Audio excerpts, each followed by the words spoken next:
Welcome to All Things Retreat Podcast. I'm Holly Porter, your host and CEO of Retreat R&R.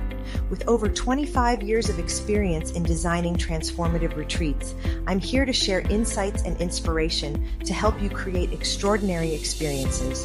Whether you're a pro or just starting out, you'll find valuable ideas here. Enjoy the ride. Let's dive in. Hi, everyone. Welcome to the show today.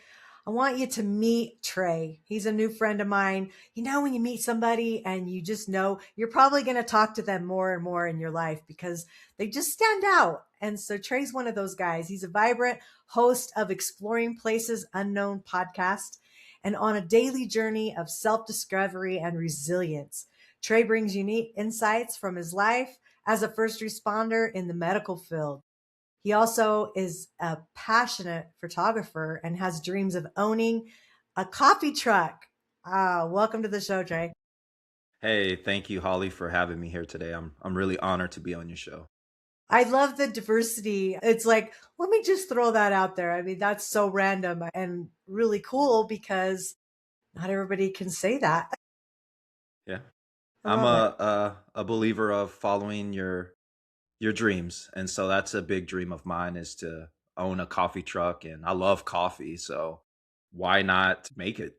So Yeah. that's one of the reasons. Huh.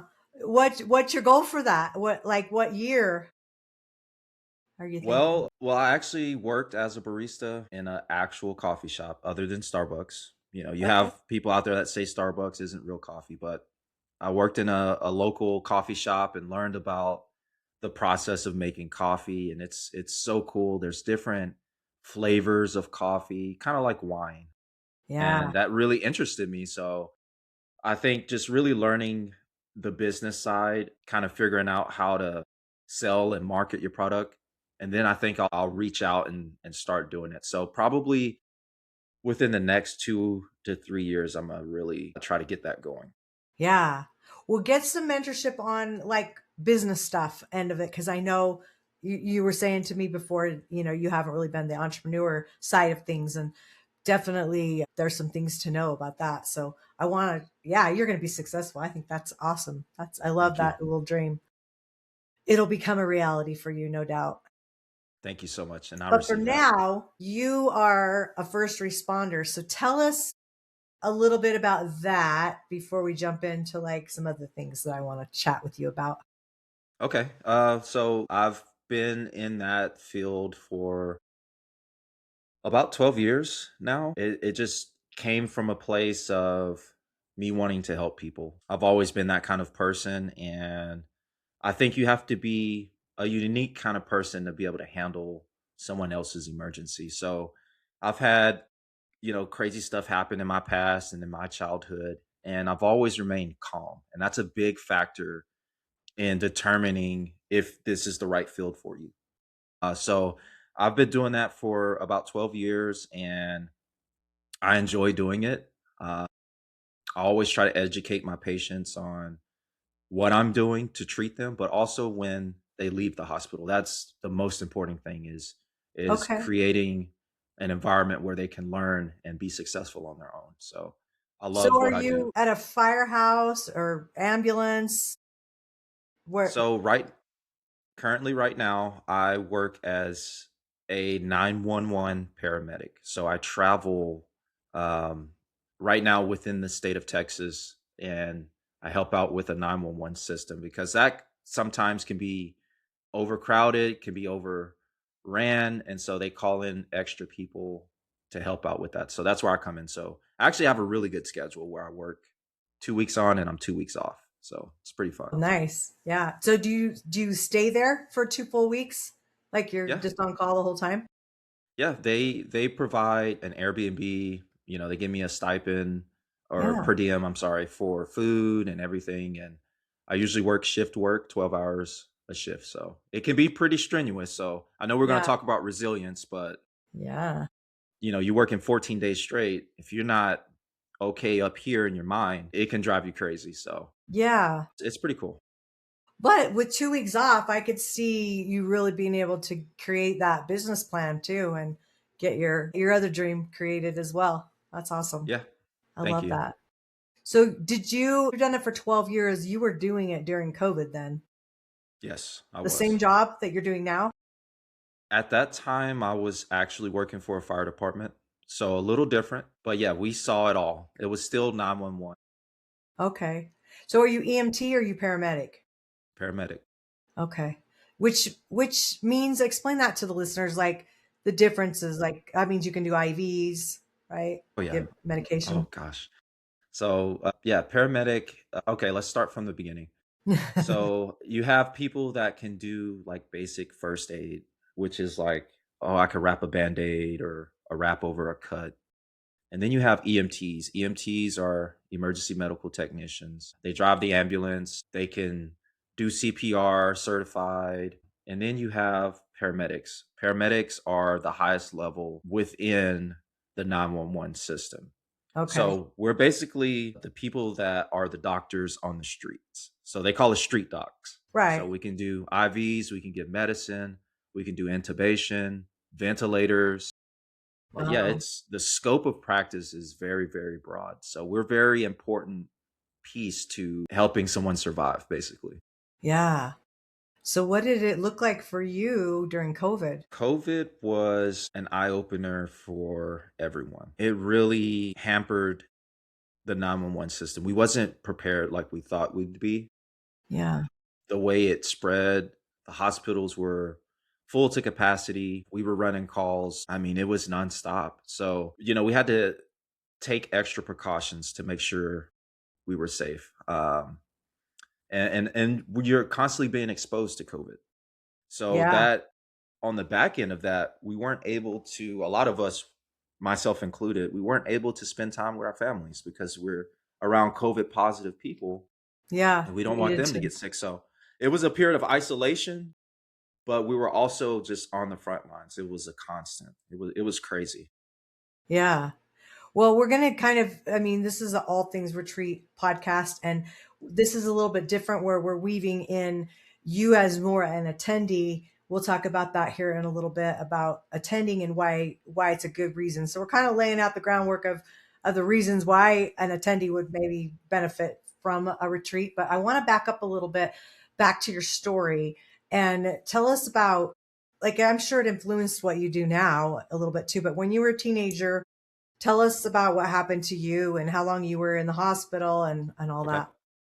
So I come from a background as a inner city kind of kid, just watching my mom grow up as a single mom. I have two sisters, so I was the only guy in the house and just kind of being a hardhead. So I think at the time she thought the solution was to put me on medication to try to hamper or control some of my behaviors. And so the medicine that I took, I had an adverse allergic reaction to it. At the time, the doctors didn't know what it was. They actually thought it was chicken pox, but it's called Stevens-Johnson syndrome, and it's a very rare allergic reaction. It's the worst kind you can get. It's like 10 times worse than anaphylaxis, and it put me in the hospital for about 3 months. My immune system basically decided to attack itself. And they actually put me in the burn unit. I had second degree burns and scars. I can't remember if I was intubated or not. I'm not sure, but I know I was on a lot of heavy pain medication. So during that time, I was like maybe 14, 15. I was like, well, this is it. Yeah. So a lot of thoughts ran through my head during that time. I didn't know if I was going to make it. It was just all a blur. And I think from that place, it was really a catalyst for me to really start living the life I want. Even though I was young, I still had that seed planted to really start living and being the person I wanted. I always say every valley or dark moment in your life doesn't have to be bad. It's about what you do with that energy. It's about, what do we build from this, So I didn't use it as a limiting thing for me. Honestly, I'm grateful for it. Now that I look back on it, I'm Yeah. thankful I went through that because it shaped me into this person that I am today. So it was crazy. It was a very challenging time. I can't recall if I want to say I did have a near death experience. I can't really remember what I experienced during that, but I do remember being in a state of calm and peace. And yeah, it was eye opening for me. Yeah. Well, for sure. What do you think mentally, emotionally, operationally that shifted for you to navigate like future life challenges? Uh, It built that resilience, and I know that's a word that's being thrown around a lot. Resilience is what it isn't is you experiencing something and not getting back up. What it is you being able to get back up. Your trials and your things, your problems that life throws at you, they're going to come. It's just, how do we respond to it? And so I think it taught me about perseverance and resiliency to get back up and try again. And also ask for support. A lot of these things that we go through, we don't have to isolate ourselves. There's other people with the same thing. And so I actually joined a support group for SJS, Stevens Johnson syndrome, Wow. and found out, okay, there's other people that have went through this and survived. And so Yeah. I think that's a big part of it is community and resiliency, being able to get back up and put that foot in front of the next one and just keep going. Just keep Yeah. going. Do you think that living through that and getting that resiliency at a young age that helped you through high stress seasons, during Absolutely. COVID? Absolutely. I mean, I always say that don't take for granted the things that you go through. Things do happen for a reason, and there's a lesson to be learned. And I think I just held on to that because it was so life changing for me. And I just carried that with me. I know you didn't include this in the introduction, but I also do the Ironman triathlon, which is a very extreme My endurance. town used to host it here. I think they just took it away last year.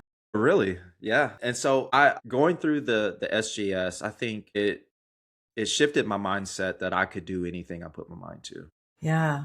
And COVID, I had all the tools to really make it through that. So, and I had support around me, and I think that helped. So what does your daily routine look like now that helps you stay grounded and focused and resilient? Journaling for sure. I journal twice a day, once in the morning and once before I go to bed. I believe that your day can drastically change from AM to PM, and I'm a firm believer of actually getting stuff off your chest. My biggest thing, especially being a first responder, this is known that we have the worst sleep problems, just being called Yeah. at odd times. So my sleep has historically been terrible, and I'm a firm believer of actually getting stuff off your chest. And so journaling is a big part of my day. Also being present when I wake up instead of grabbing my phone, just how do Yeah. I feel? Check in with me. Yeah. And that's something I work on with, and including, some form of physical exercise is good. It's not everything. I also like to read every day and learn about something, whether it's an article, watch a YouTube Yeah. documentary. I'm always learning something. So I'm not focused on just the physical side. I'm working out my mental side as well. So those are my days, and try to eat something healthy. So that's usually what I do, and it's kept me grounded. So, and another Yeah. thing, I have a mission statement, a very big Okay. thing. And it's something I read every day. Every single day, I read this mission statement, and it's about who I am and who I want to be. That's very important. That mission statement, that's what I do. So every day. Wow. Very important. Yeah. I love the routine part of it because I think a lot of us, it's easy to get out of a routine. And if we can stay in that and that focus and what I think what we do the first hour we wake up is so important. A few years ago, I remember somebody saying, I don't take appointments until 10 a.m. And I was just thinking, whoa, how do you do that, with your day? And I do that now. Like I just don't schedule anyone before 10 a.m. I'm a lot slower than I used to be too with my long COVID stuff. But I used to get up at 5 a.m. to get in my hyperbaric because of my lungs. And I felt like that saved my lungs enough to the point where I don't have to do that anymore, which has kind of made me a little lazier in the mornings, I have to admit. So I need to just like replace that with a little different of a routine than what it's been looking like. Winter's hard. When it's cold, I don't do well in the cold. So I want to stay in bed where it's nice and toasty and have my little heating pad if I need it. I love routine. So I love that you're doing that.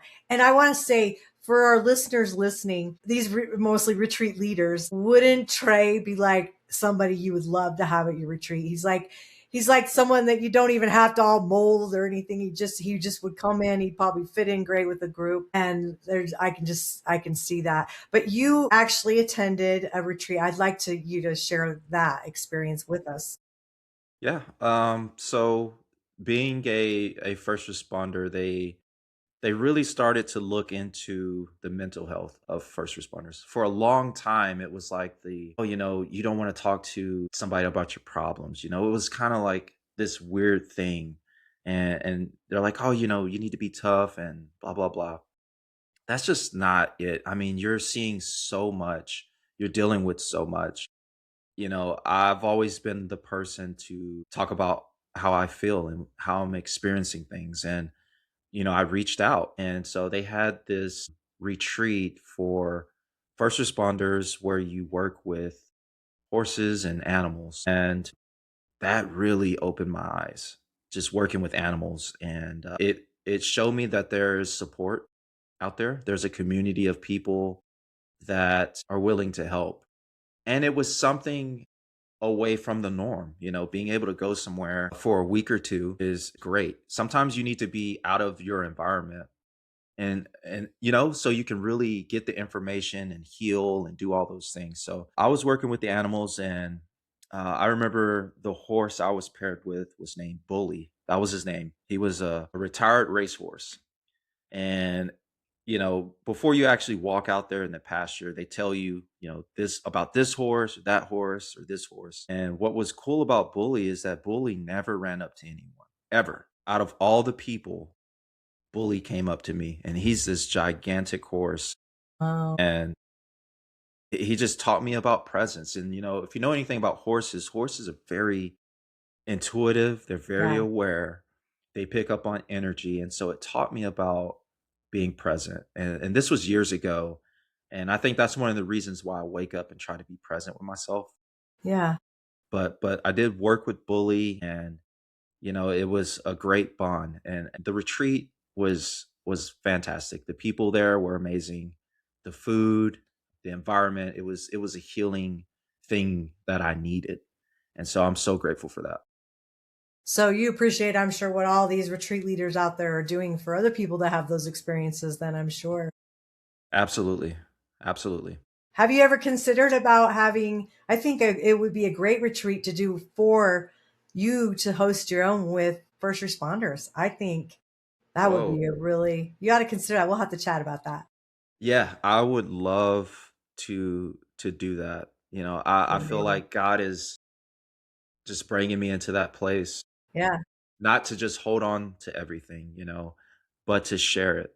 There's people that are going to listen to me and you. Yeah, that's something I would love to do. It's not even something I'm interested in. It's something I would love to do. Yeah.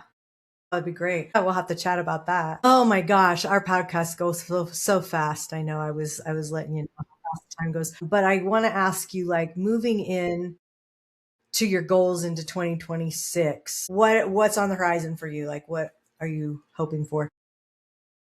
Definitely really grow into that entrepreneurship, learn about the ins and outs of a business as it pertains to finances. I think I'm at a place where I'm mature enough to handle it. I think I have a lot of wisdom for that. So to find some kind of mentorship and really soak in all that information is something I want to grow my podcast even more. I'm doing pretty well with my show, but to continue doing that and be a guest on other people's shows is on my list. So, yeah, well, let's see here.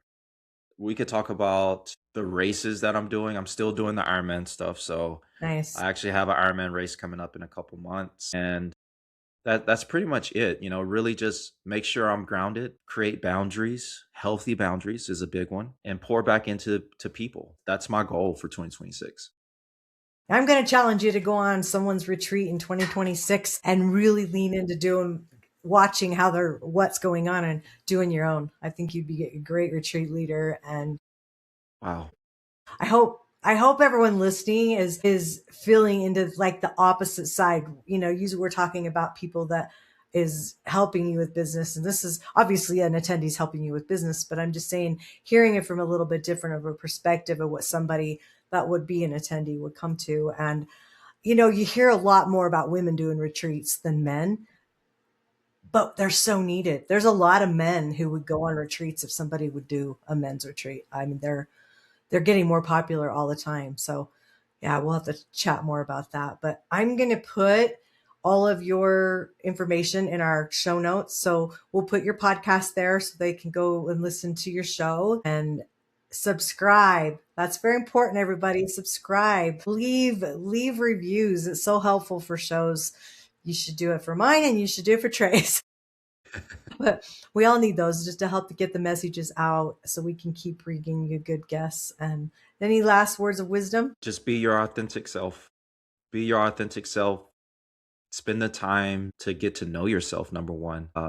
And follow your intuition. Follow your heart, and create good habits. Some things take time to change. Not everything's instant. And create an actual plan, and I think you'll find success. Absolutely. You'll find success when you have a plan. I love that. Thank you. All right. Well, thanks for joining us today, and we'll see everybody on the next show. Thanks, Bye for Holly. now. Bye-bye. Thanks for joining us on this episode of All Things Retreat. We hope you're leaving with new ideas, fresh inspiration, and the motivation to take your retreats to the next level. Don't forget to subscribe and leave us a review. It helps us grow and reach more retreat leaders like you. And if you have any questions, topics you'd like us to cover, or just want to say hello, send us an email at info@weretreatrnr.com. Follow us on social media to stay connected and catch all the latest updates. Until next time, remember, great retreats start with great intentions. Let's make them extraordinary, one step at a time. Thinking about hosting a retreat? Before you dive in, let's make sure you're really ready. Grab your free Are You Retreat Ready checklist and find out if you've got everything in place from your purpose and pricing to your audience and agenda. Don't guess. Get clear. This quick checklist will show you exactly where you stand and what you need to make your retreat a success. Click the link below in the show notes to grab your gift and take the first step toward hosting with confidence.